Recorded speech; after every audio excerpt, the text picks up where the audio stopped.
for those of you who don't know me, I am a writer. I write fiction, both long and short. I tend to really love the novels where I can just kind of get to know characters and the place and the story and have kind of time to develop that.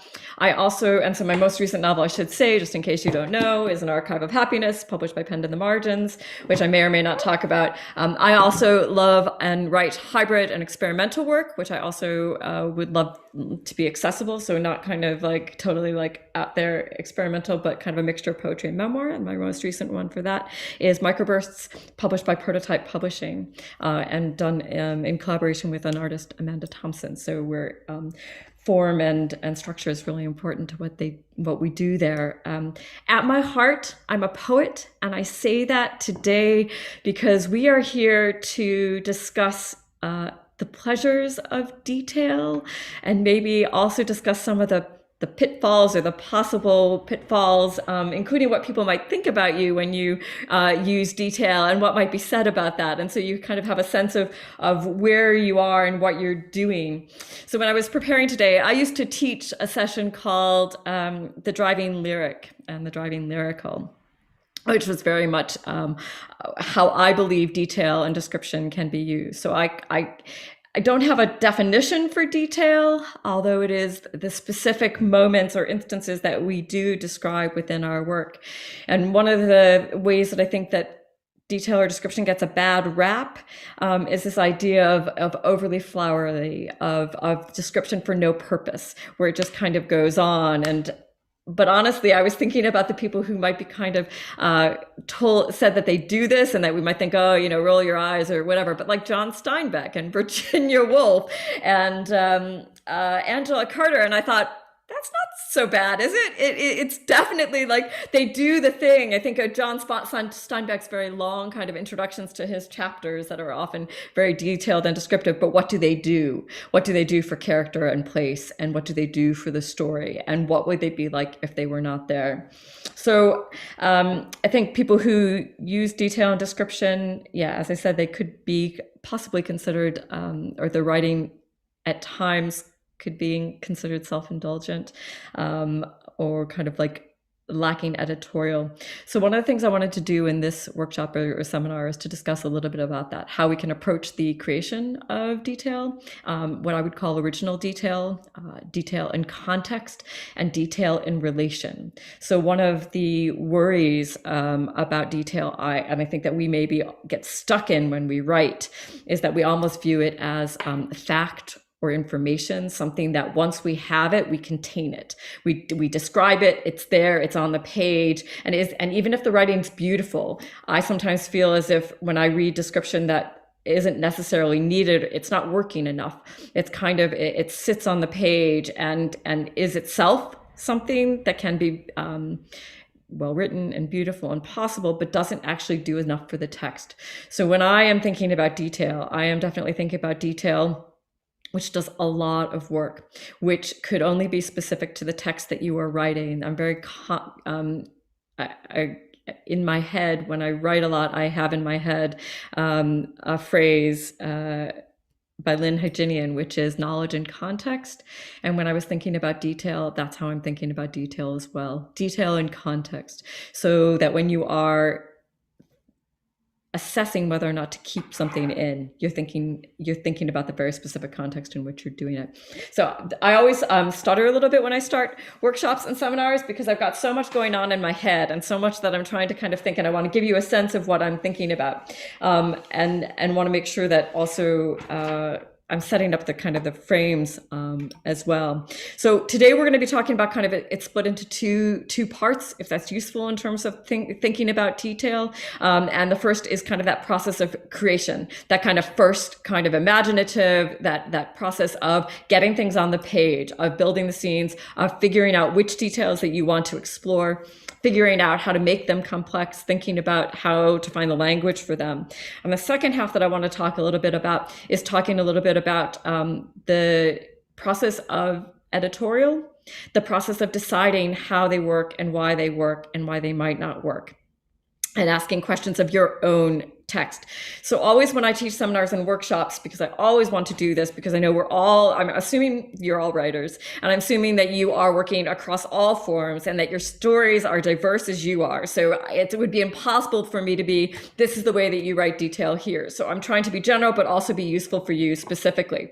So I would encourage you, as we are going through this today, that you're holding your a project in mind in particular. So you're thinking about something that, in particular, that you've been struggling with. So when we do exercises, I've already thought of the thing that I'm going to do, which is something that I've been struggling with in my next novel, something that I want to kind of try to find the right way to do. And I would encourage you to do that, not for the feeling of frustration, if you could leave that to the side, but in the spirit of an adventure and trying to kind of figure out something that may just be kind of like in your head and not kind of doing the thing that you want it to do. So those are kind of the two things that I wanted to discuss. So I'm going to do one. I'm going to give a couple examples of detail that I think are really powerful, and maybe we could talk a little bit about them, or I'll talk through them and you can add a couple comments as well. And then we'll go on to talk a little bit about editorial, and then we'll do some exercises as well. I've just seen that we have somebody from Oregon, which is lovely and amazing as well. So, and Leila, who I've been in contact with, which is hi. So what I'd like to do is to talk a little bit about how you start with detail. And please do add in the comment, in the chat, anything that you might do in terms of when you are approaching how you choose the details you're going to do, and what kind of ways that you fill them in. And so details have relation within all the genres, the different ways, in terms of language, in terms of story, in terms of characterization, in terms of emotion, in terms of all of the aspects of the craft of writing. Detail is linked to that, as is all elements of the craft, and they interweave. And so the problem is that it can come in almost any order. So you're not thinking, oh, I have this, for instance, I don't know, if you've seen Microburst, you see that I have a filing cards. This is one of my dad's, and it's one of the images in Microburst. And I didn't think, oh, I have this this index card holder, and I'm gonna, I don't know, write about it. It just happened to be something that was pertinent and it had relation. So when we think of detail, I think we often think about emotional context. We think about memory. We think about things that are associated within something within the kind of the context. I think often details are physical, but that doesn't mean that they are necessarily located only in objects. So I think details also are something about, like, you have an emotion that you want to describe. There's the detailing of that emotion and how you might bring that to life and how you might actually make that live within your text. So I think when we think later, I think it is easier if you choose something that's physical. But physical can also be a movement. I did a failure workshop a number of years ago, and in that we did a performance, and I came up with a movement for the performance. You can't see it. It was like this, and it moved to the heart, and it was something that came out of that workshop, and it very much became part of a character in An Archive of Happiness. It's the movement, I think, that the son does, kind of in a nervous way. It's a sense of grief and loss, and a sense of kind of like a pain, and it's almost unconscious in him. So it can be a movement. It also can be something that you are trying to, for instance, make real joy or bliss. And how might you do that? And what might you describe and talk around it with bliss almost maybe being unspoken within that. So you're kind of thinking about all of those. So you can think physically, engaging all of your senses.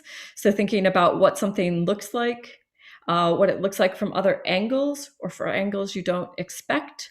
Thinking about the shape of it, the weight of it. When I was thinking about grief for a piece I wrote, I thought that it felt like it would be a really heavy, a ball, but one that's off weight, off kilter. So it was never comfortable to hold. So I thought that it would have a weight and it would be uneasy.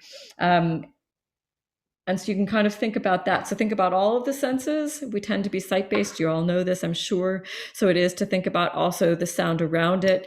I was thinking about things in relation to objects. So for instance, the shadow something casts implies the sun.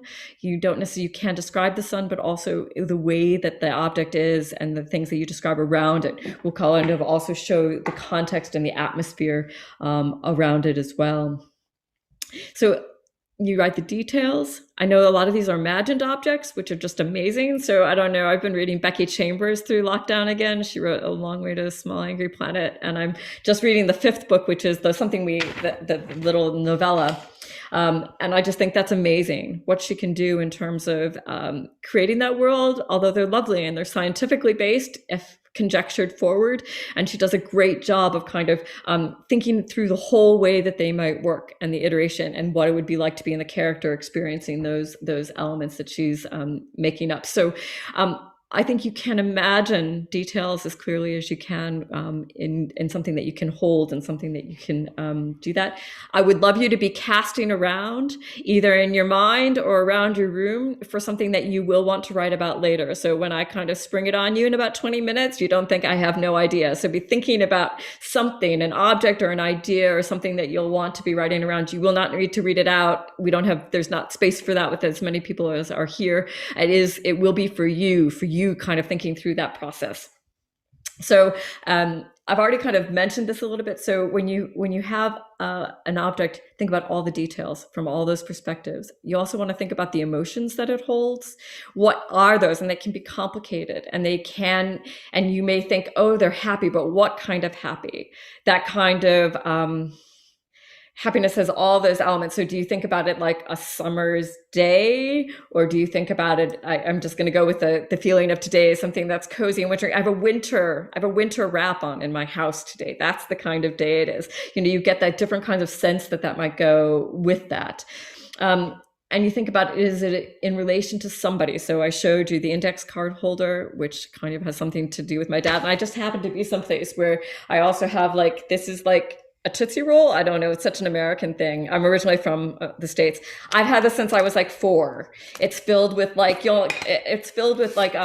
kinds of money, from non before euros and all the rest of it. So I think then that has a very specific context, but I think I could only use this in a very specific story. It would have to have of a time, you'd have to be in the States. It'd have to kind of be very kind of clear. And that is only really kind of in my own world. Whereas the index card is relation to a little bit more to my dad, my family, and it means something else. In fact, I was looking through the index cards, which I think I joked recently at an event, and he literally has each of my name and my brother's name and my sister's name, and then he has index cards with people that we know and details about them. I mean, if that isn't just has potential in another context, I'm not sure what does. The process of writing, I think, is always it keeps going around and kind of keeps revisiting the very physical, real presence of something, and that can be still in movement or in relation. And then the kind of the more emotional or the contextual thing, what you want it to be doing in a piece of work. So I'm trying to think of a really good example of that. And I've got lots. I'm going to go and how it's working in a piece as well, and how it kind of goes back. And that's always an iterative process. It's not like you just start with the physical and you go forward. You then kind of build and you kind of go around.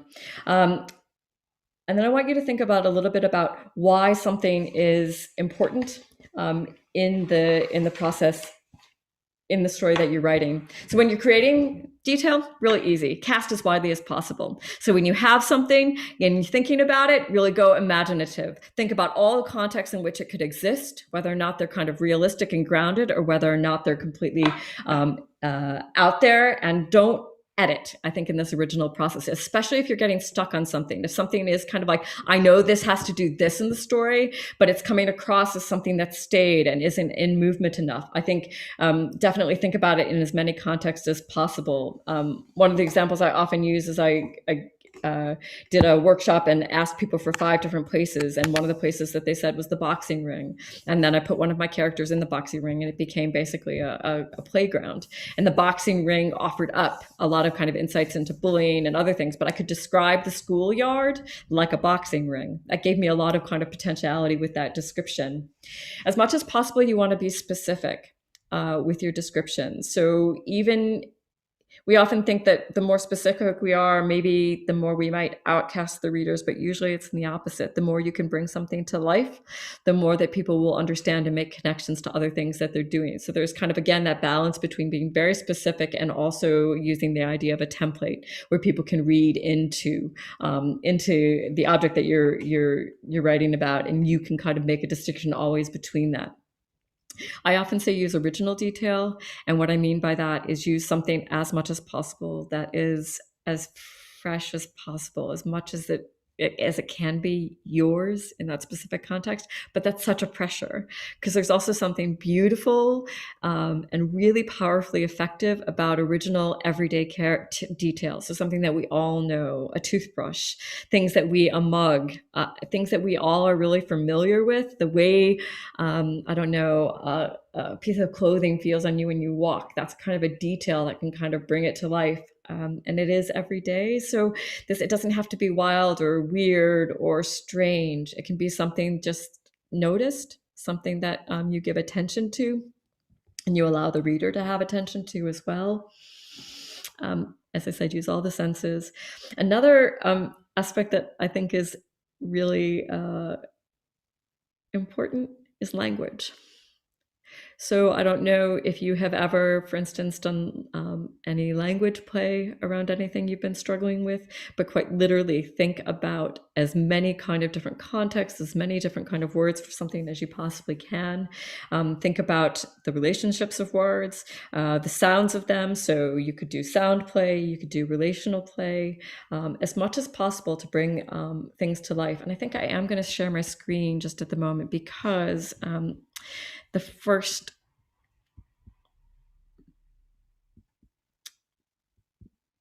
can you all see that? Yeah. So the first one that I wanted to show is The Grobble Man by Seamus Heaney, and I'm not going to read the whole thing at all. And the reason that I didn't is I want to actually show how much you can do with a single line. So when I said I'm a poet at heart, it means that actually sentence by sentence, I don't think anything should be wasted. They should all be doing work in novels, in stories, in poems, everywhere. We should really think about what we should do. So it is a poem that I've started with. So it's The Grobble Man. And the first couple lines are, as if he had been poured in tar, he lies on a pillow of turf and seems to weep the black river of himself. And so when I was thinking about this one, I was thinking about the way that, so it's about a bog body. And I'm thinking about the way Seamus Heaney from the very beginning gives us so many contexts for exactly what this body might look like in terms of color, in terms of texture, in terms of the aliveness, almost in terms of the shine that they may have, as if he's been poured in tar. You get the sense of the movement of the image of the body rather than something that's really static. He's really kind of showing that. He lies on a pillow of turf, and for me, turf and peat is a really clever way of reminding of us of how the bog bodies are preserved and the actual context for them, and seems to weep the black river of himself. And again, this goes back to this kind of the sense of movement, the sense of the way that the body might look. And I'll just read the second one as well. The grain of his wrists is like bog oak, the ball of his heel like a basalt egg.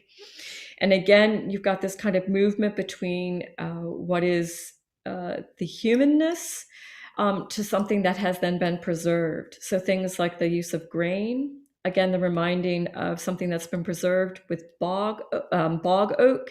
And then the ball of his heel is like a basalt egg. And for me, basalt is such a key word there and so important because it is of stone, it is of age, it is something that reminds you again of something that has been preserved. So really quickly in this poem, he is doing this wonderful movement between this body that's been exposed and the life of it, the movement of it, but also the movement of the way that the body is looking here upon coming upon it and witnessing it. That's a whole different point of view of that particular poem. But I feel as if he does so much there to give you very specific context of where the body is and the process by which that body has become how it is. So that's kind of something to think about. And in so few words, he does so much with that.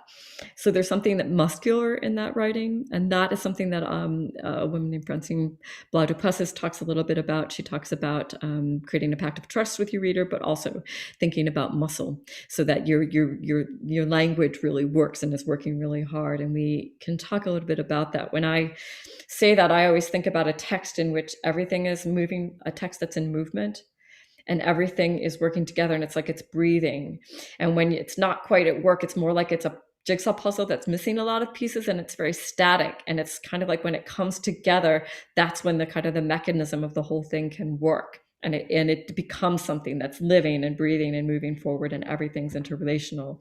And we can talk a little bit about that in editing. So what you want to do when you're doing the details is to, in some ways, also think about how the readers are meeting it, so that you want something that is located but also expansive through the text out into the world, and creating that context, as well as reflecting back and using that context to add to the detail that you're creating. So it focuses our thinking, our imaginations, and the intimacy of the experience that you're trying to describe. I'm hoping this is all kind of making sense and being useful to you as you're thinking about what you're doing. So I would encourage you, when you're writing, or if you're kind of writing around, I don't know if you guys do writing practices, if you're ever stuck in a piece of writing where you just set yourself small tasks, this is really what I'm talking about. Break apart language, break apart your thinking, put things that are wildly different together. Metaphor gets a bad rap, but I think it's an incredibly powerful way to put two things that aren't necessarily that they don't necessarily inherently belong together, and putting them together so that they do belong together, because you have made them work and breathe and give insight. And metaphor is both physical as well as something that's imagined clearly. I think that's about it. And in the process of it, when you're thinking in particular about language and in particular about the context that you're creating, this is where some knowledge of genre can be really useful in terms of understanding the power and the potentiality. Poetry, usually, unless you're writing an epic, happens on a smaller scale. And so everything, the lines need to work kind of in relation as they are, kind of in this tight frame. Whereas one of the reasons I love novels is when I'm thinking about a detail, I don't have to have the detail do all the work at once. I can gesture towards it or have one aspect of it, and then it builds those meanings over the story until maybe at the end it really comes into kind of fruition. At the end. And for there, some reason I thought about Lincoln and the Bardo, but that's really about the kind of the weight of a decision. You think a book is something, and it's really about something else, because that's a detail or a theme that's been kind of running through it. I think I'll briefly talk through a couple of the other examples that. That's not what I wanted. A couple of the other examples that I have here. So Anne Michaels, Fugitive Pieces, she's a poet who's a novelist. This is about 2 pages in. The opening of this is incredibly kind of poetic. It could be something that maybe is off-putting. It doesn't give you clear details of where you are, but it is about a boy who goes on the run after his parents are killed by the Nazis. And this is a scene, but I'll just I'll read you and see, because it's at the beginning of the book, how much work gets done and how quickly. My sister had long outgrown the Heidi place. Bella was 15, and even I admitted she was beautiful, with heavy brows and magnificent hair like black syrup, thick and luxurious, a muscle down her back. A work of art, it's not, I've got you guys on the... A work of art, her mother said, brushing it for her while Bella sat in a chair. I was still small enough to vanish behind the wallpaper in the cupboard, cramming my head sideways between choking plaster and beams, eyelashes scraping. Since those minutes inside the wall, I've imagined that the dead lose every sense except hearing. The burst door, wood ripped from hinges, cracking like ice under the shouts. noises never heard before torn from my father's mouth, then silence. My mother had been sewing a button on my shirt. She kept her buttons in a chipped saucer. I heard the rim of the saucer in circles on the floor. I heard the spray of buttons, little white teeth. And the image that sticks with me, and I carry it in my head, is the spray of buttons, little white teeth. And the comma splice works really well here, even though in some ways it shouldn't, and it's not always encouraged. But it's the context of that, and it's this way that that constant risk is reinforced here. And so the details of the chipped saucer means that when you imagine the rim of the saucer, you imagine that kind of almost the breaking of that sound of it on the floor. And so, although it's a very clear physical detail, what Anne Michaels is doing is really encouraging us to remember and to think in and imagine into that place. And again, the spray of buttons, little white teeth, means that the buttons, and there also could be teeth, but they're both together, and the buttons serve for that. And it just, for me, there's so much, but even you could go back and think about how clearly, like Bella was 15, he's younger by the way it's described. And then that description of her hair, she was beautiful with heavy brows and magnificent hair like black syrup, thick and luxurious, a muscle down her back. And that's something that, again, I always think of Bella, and we don't know what has happened to Bella actually through the book. So, but it's really the buttons that is a description and a detail. This is from The Bloody Chamber by Angela Carter. I wore a sinuous shift of white muslin tied with a silk string under the breasts, and everyone stared at me, at his wedding gift. And it's that way that she describes. She doesn't say even a ribbon or a bow. She says the string under the breast, but it becomes a ribbon or a bow. It becomes that she's wrapped up like a package. His wedding gift clasped around my throat, a choker of rubies, 2 inches wide, like extraordinarily precious slit throat.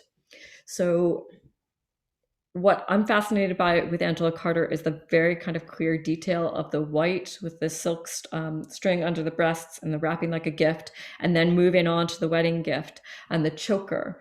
And she uses such a beautiful, they used to wear chokers in France if they had to escape the guillotine. So there's kind of this lovely mix.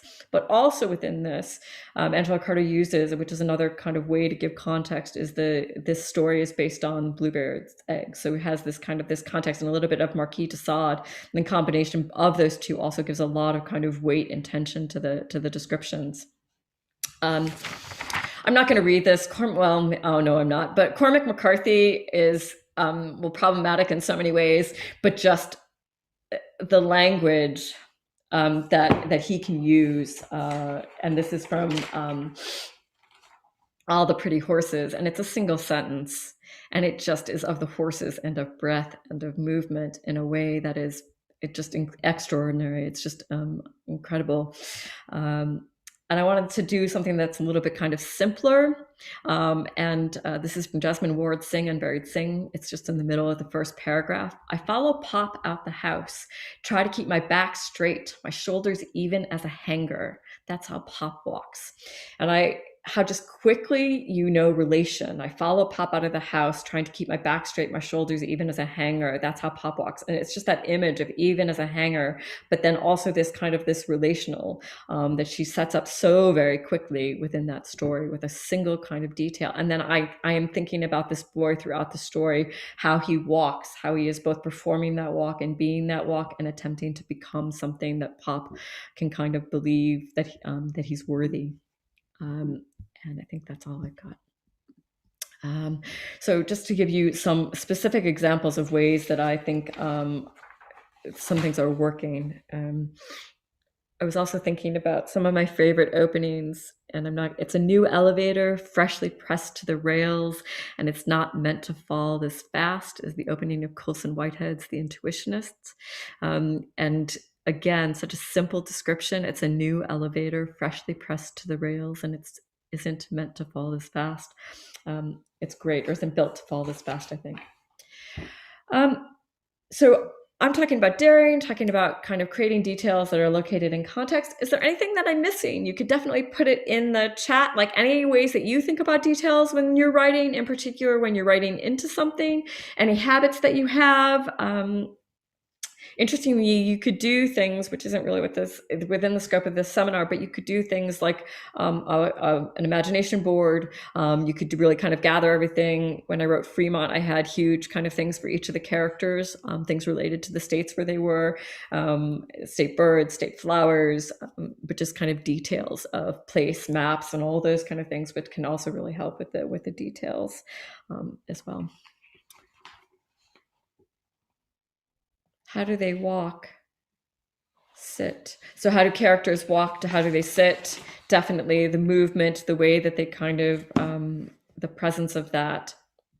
I was just watching an elderly neighbor today, and he walks with the way, like the bowed legs, and almost like the hips always hurt. It was a familiar way of watching my dad walk, actually. Okay, so before we get writing, so I'm only going to spend a few minutes on this. Some people love the first draft of writing. They love just going out and having the imagination, and sometimes they plan. Maybe people who plan like the first draft of writing more because they have a plan and then they write to that plan. My writing process is really messy. It's like extraordinarily layered. It takes like so many kind of attempts to figure out what I'm doing. I learn by writing. So I wish I knew more often before I go into it, but I don't. And so for me, once I have a draft that I kind of know mostly what's going on, I have this sense of everything that's at play, in particular for larger books, but actually I think for all of it, I love editing. I love that creative critical process. That's not like the red marker kind of editing. It's the kind of editing where you go in, you figure out what you have. You figure out what's working, what's not working, and then you ask these questions about like, why? Why is it working? Why is it not working? What do I need? So with detail and description, why I started with that kind of slightly kind of glitchy thing at the beginning about it being self-indulgent, about it possibly being a little bit more static or staid or not doing enough, not working in as many ways. I always say that anything that you write, right now we're talking about detail, but you could be talking about anything in a piece of writing. You really want any phrase, any sentence to be doing 10, 12, 15 things. You want it to be really, it's not just a sentence. And if you think, oh, I just quite like that language, that's just really lovely. You should kind of think it's the idea of like kill your darlings, but I don't really like that expression so much. But if it's just something that you think just is lovely, but can you tell me what it's doing? Why is it there? What purpose does it serve? What would the text look like without it?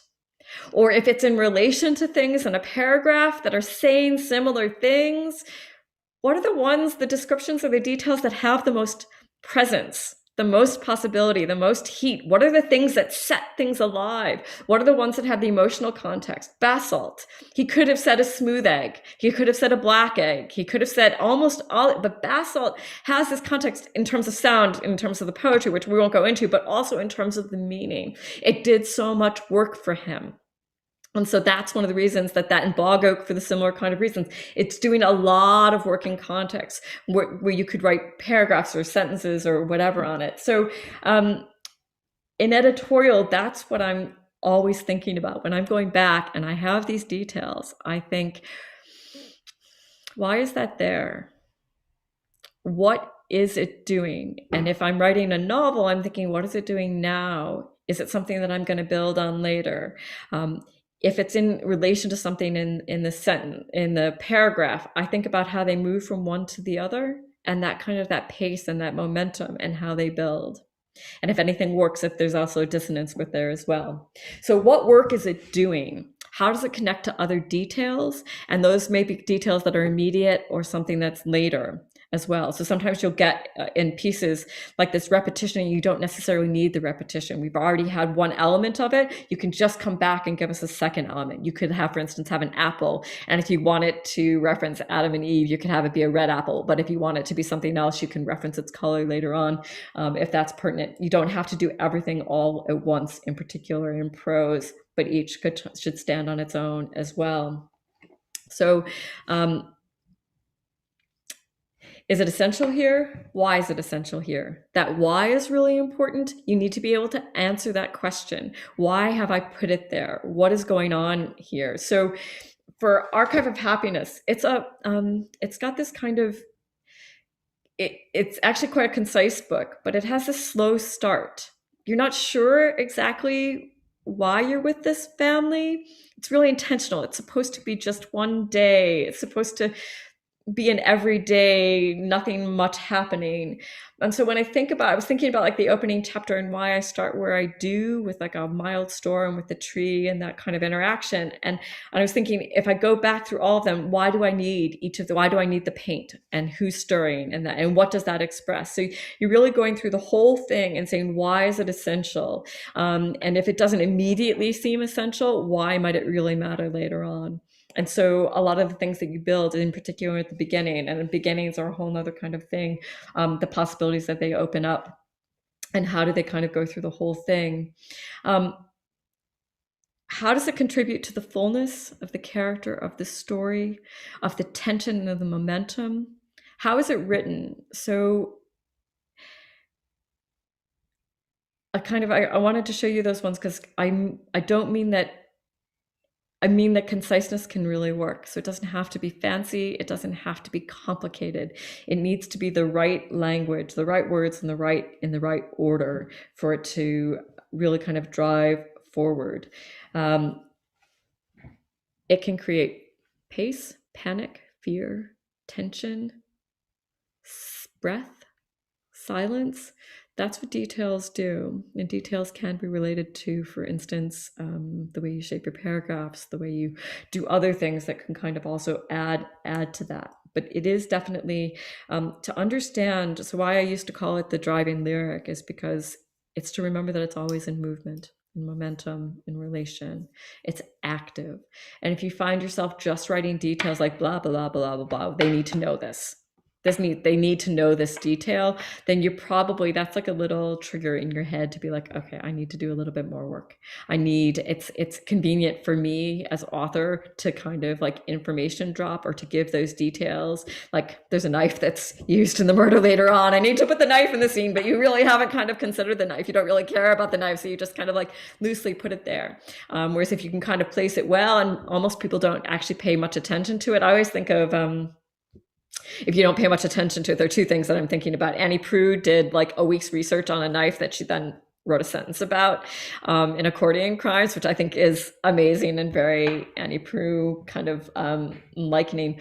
But when I was just thinking there, I was thinking about the way that Boo is described in To Kill a Mockingbird, and the way that he's described as a threat, but also a point of curiosity for Scout, who's the protagonist, and then how he disappears from the narrative. And then how he emerges later, but we are still holding how we have viewed him and how important he was to the beginning of that story. So I think in some ways you want your details to work like Boo, in that they create and they have a certain kind of expectation and atmosphere and a sense. It could be physical, kind of like a texture. And even if they aren't present through the whole thing, when they are there, it's always kind of building on that, and you've got that sense of it. In Archive of Happiness, the son is quite depressed, and one of the things is that he thinks of locks in a certain way, of sea locks, of swimming out till he's exhausted, and that would be a way of not being of maybe kind of committing suicide. And so for him, the locks mean a certain thing, and there's always a risk then for him when he goes to locks. For us as readers, it's always the kind of the presence there. So those are my thinking, and we've got about 20 minutes left. So that's kind of the thinking overall in terms of the process, which is like highly imaginative. Everything's connecting, nothing's wrong. You can, when you do this, when you do the initial process, anything, you can put anything down and make it totally and completely possible. And then that kind of processes of editorial. We're going to try to do a little bit of both today. Only for you. Originally, I had fancy plans. I could put you in small groups. We could do other things. That's not how it's going to work, although I would love to, at the end, maybe you could put something up for me when I ask. So what I'd like you to do is I'd like you to cast your eyes around your room or your imagination to something in your head that's linked to a piece that you're writing. Or if you're just casting around the room, something that you think, okay, I can write about that. You could write about my Tootsie Roll holder if you'd like. And we're going to write for about a minute. The rules, the Nadia Goldberg rules always apply in my workshops, which is you write anything, don't worry about punctuation, spelling, grammar, don't worry if it doesn't make sense. You can always destroy it later. You don't have to share it with anybody. There's no obligation here. So it is between you and the page and what you write. So first I would like you to think about something, and I do think it is, and it is easier to think about something that's physical, that has a presence. I would like you to write all the description, all the details that you notice or that you can imagine into that object. So I'm going to set a timer for about 1.5 minutes. So on a piece of paper, write everything that you can about the object of your interest. Maybe 2 minutes. 1.5 minutes is quite small. And go.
If you're not already, think about looking at it from a different perspective. Think about the senses. Even if you think it doesn't have a smell, for instance, or doesn't make a sound on its own, think about what sound it might make in relation to something else. So be thinking a little bit about the senses. Another minute or so.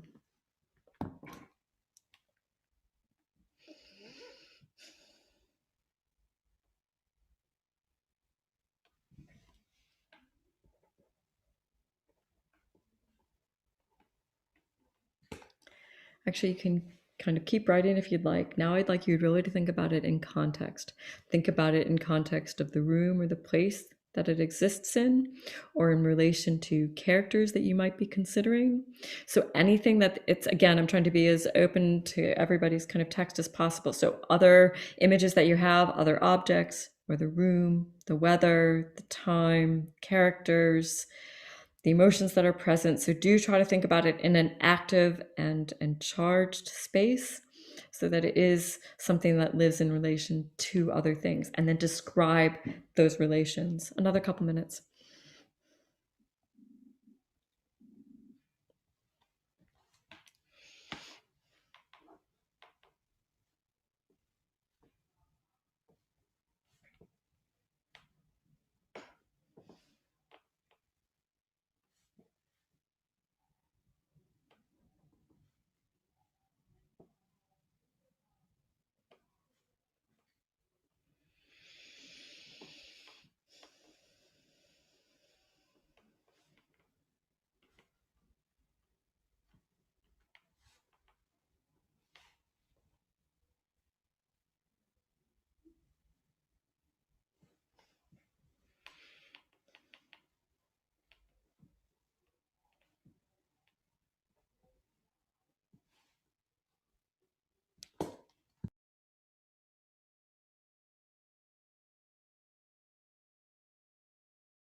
Okay, what I'd like you to do from that writing, I'd like you to write into one or two of those descriptions a little bit. Give yourself a little bit of language and context to work with, something that has the most kind of energy to it. And again, being thinking about the emotions of it um, that it's charged with. And just another minute or two. And then what I'm going to have you do is choose one or two lines that are doing more of the work that you want them to do. So just another minute.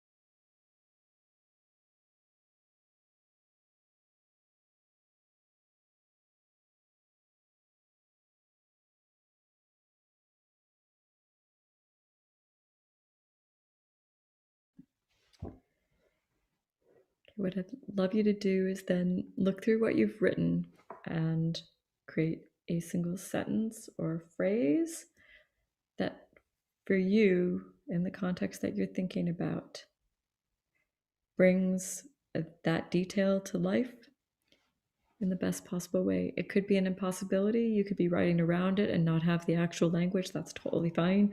Because I was doing a little bit more here. So just a minute or two more to kind of come up with a phrase that you think creates the detail in the way that you want to create that detail.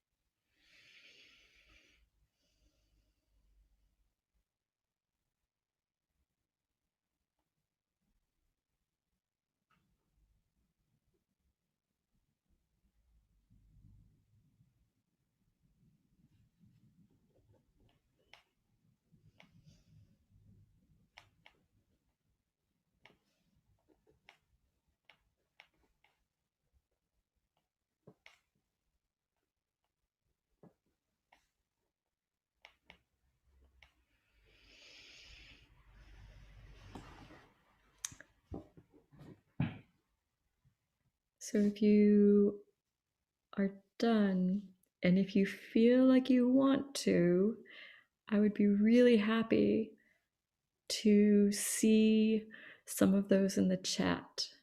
So if you're interested, if you feel like you want to, I would love to see some of your phrases or your sentences in the chat. And I'm also happy for you to ask any questions that you have or make any comments you have to round out the session for the last 10 minutes or so. Although Janice just let me know that they don't have another session till 6, so we could, I don't want to keep anybody, and I know everybody has busy schedules, but we could, if we do find ourselves taking a couple extra minutes, we will not be kicked off, for instance. Great.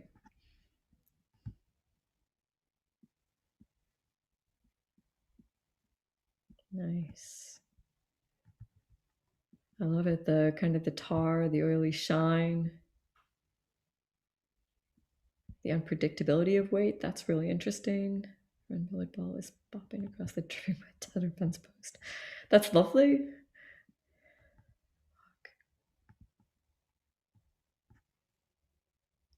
Squoval, ruffle, gilded. The sounds of the words are amazing, Isabella. Great. Just to be looking in the chat as well, you can see how quickly something comes to life. Right. I think simile is our friend in this context. So I'm thinking about Alyssa's directions, like some misunderstand high school kids' punky haircut. And Seamus Haney did the a simile or two as well, as did Ann Michaels. I think they you don't want to overuse them, but they can be a really nice tool. that you can use. It's great. Anik, that's lovely. Fantastic. Also, what's visible and then what's going on within inside, and taking us into the sinews and horror. So both emotion and also something physical. That works really well.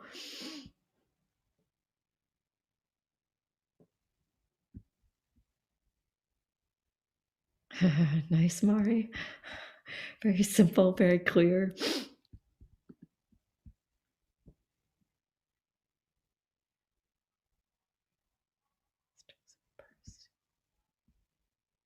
I love the idea of a knot called the North Pole. That's great, Leslie. Reminds me of Annie Proulx, the shipping news. She uses knots at the beginning of each chapter, but a detail that I always remember about that, has anybody read it? Coyle, his name is Quoyle, is the main character, and he has a very big chin, so his nervous tic is to always put his hand over his chin, which is why I'm putting my hand over the chin. So there are these lovely kind of details, but the kind of the knot is that. Nice. Crunch numbers, make business plans. So you can see it's a really hard. I kind of pitched this session without having thought of details in that kind of self-contained way, maybe ever, but in quite a while, and I realize how complicated it is. But what your sentences are doing is showing exactly what I know, because when I was talking, I was aware that it's a little bit general. I tried to locate it a little bit with the things that the examples I brought. But what your examples do are proving exactly the point, really, that everything is very specific in context. And some of it's more poetic, and the pressures of the language and the sounds, I think, like a little bit like Isabella's. And then others, you can see kind of that longer kind of context going on, and a little bit more narrative. They're both really kind of, it proves that kind of very specific point. Do you guys have any questions about detail? Anything that I could be useful with?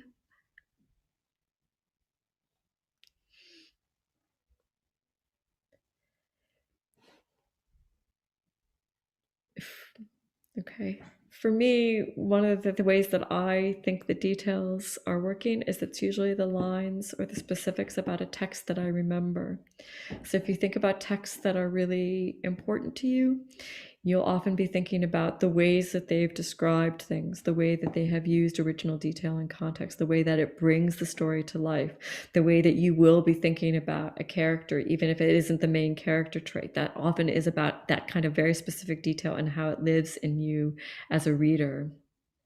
I think Carol's question is a really good one. How do you get the balance between too much and not enough detail? And that is where the editorial comes in.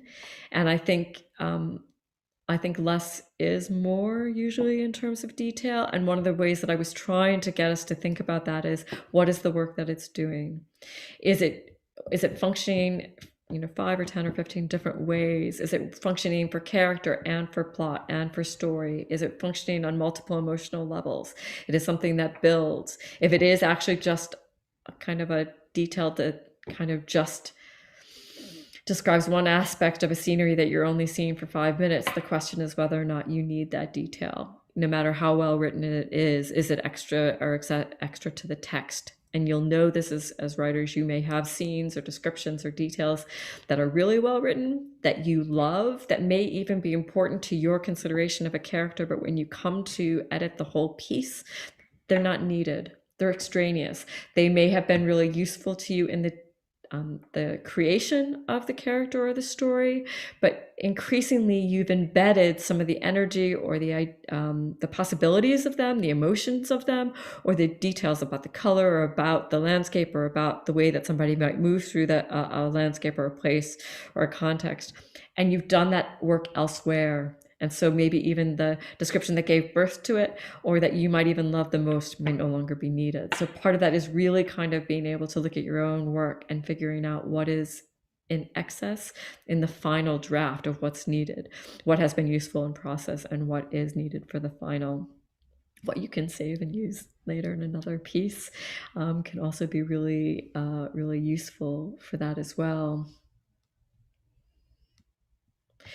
Joan Heron is saying, not so much a question, but it sounds as if you're arguing for density of detail because of the work that objects' movements do.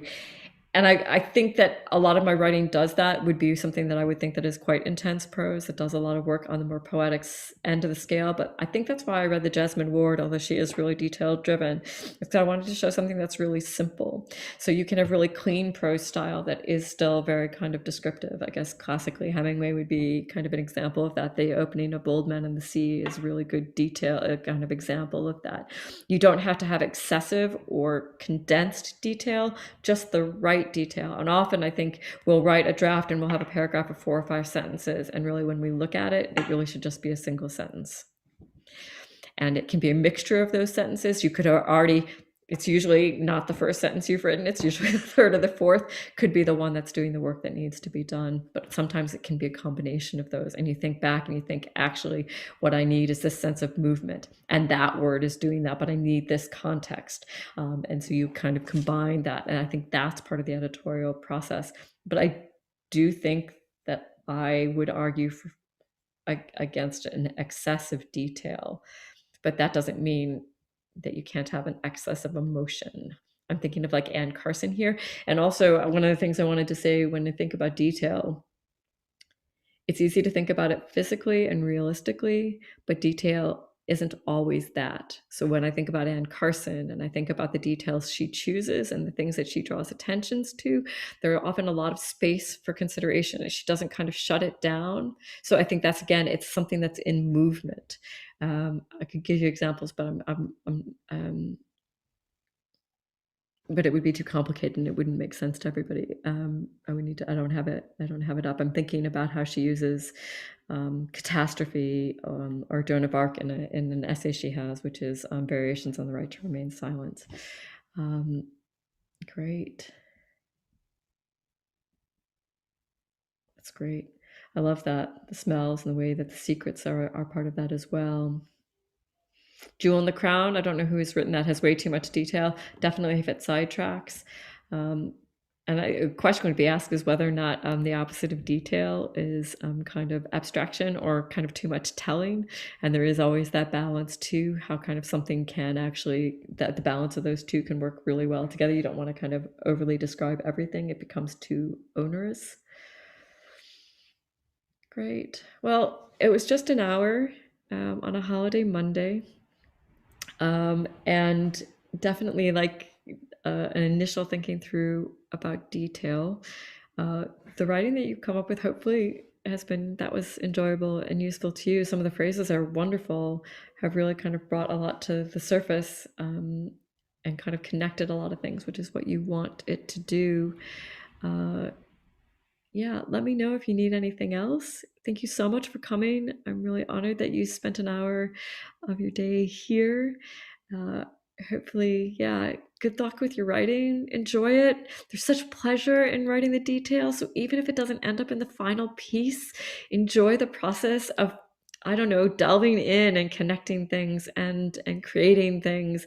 And then the pleasure of helping them find exactly the right place in the text, which has its own kind of like, oh, just when it all comes together. It's like when you're making something and you think you've really kind of screwed it up, and then you put it in the oven and it comes out and you're like, yes, oh, it worked in the end. It's very much like that.